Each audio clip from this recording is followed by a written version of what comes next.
Okay, so in doing this problem here, we know that to believe the square meter of dirt in the next part are 6 worms to be found on average in a square meter. Eugene believes there are more. Assuming the number of worms in a square meter follows Poisson distribution.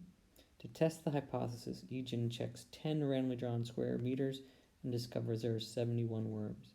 Test it at the 5% and then determine the least amount of worms to be found that you'll reject the null hypothesis. Okay, so we'll set this up. I am going to say that the null hypothesis is that there are, on average, there are 6 worms per meter. However, I'm going to be looking at 10 meters, so I'm really going to be considering that it is 60.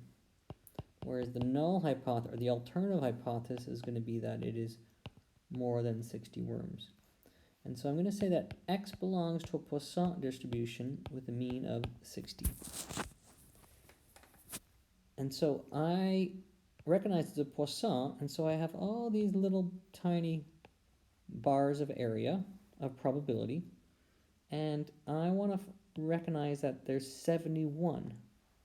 So I know that here is 71, here is 70, and here is 72, and so on.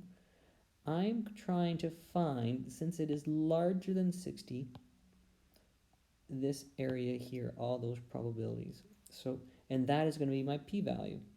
So the p-value will equal to the probability that x is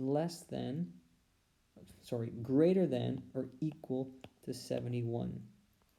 Well, my calculator doesn't do that. I have to go 1 minus the probability that x is less than or equal to 70.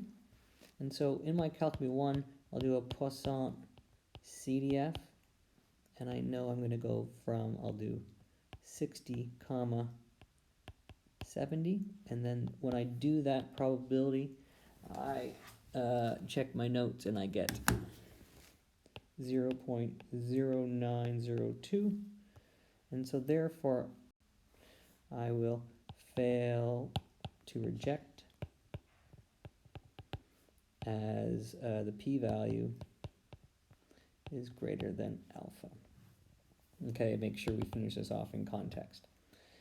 Then, okay, and so we just found that probability. Now, B part says determine the least amount of worms to be found such that we still reject the null hypothesis. So the least amount of worms, so maybe it's 69 or maybe it is 72. I want to find some value somewhere. It's going to be on this side. So there's some value somewhere where this is k, where here is going to be less than or equal to 0.05. And this value here is k minus 1. And so I want to find the probability that x is bigger than or equal to k is less than or equal to 0.05.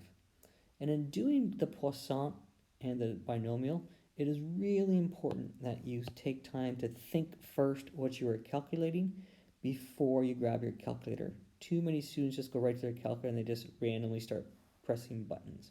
So think first. I'm looking for all of this area, and because it's looking for the least amount of worms, so how small can it be? So I still reject, so it has to be less than or equal to 5%.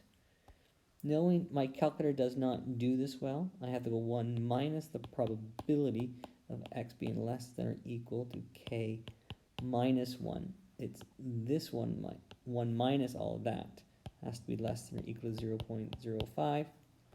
So when I do that, I'll write a couple of the rows of my table. I put it in the table, and I can see that 72 gives me,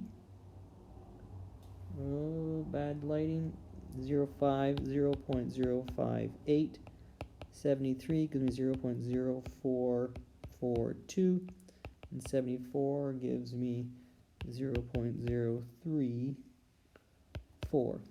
And so on the table, I am looking for the one that is less than 0.5, so that is this value. So then I have to recognize that k minus 1 is 73, so k is 74. And so the answer for this B part is 74 worms are the least amount of worms to be found, and then I will reject the null hypothesis. Another way of asking for the critical region. Hope this helps.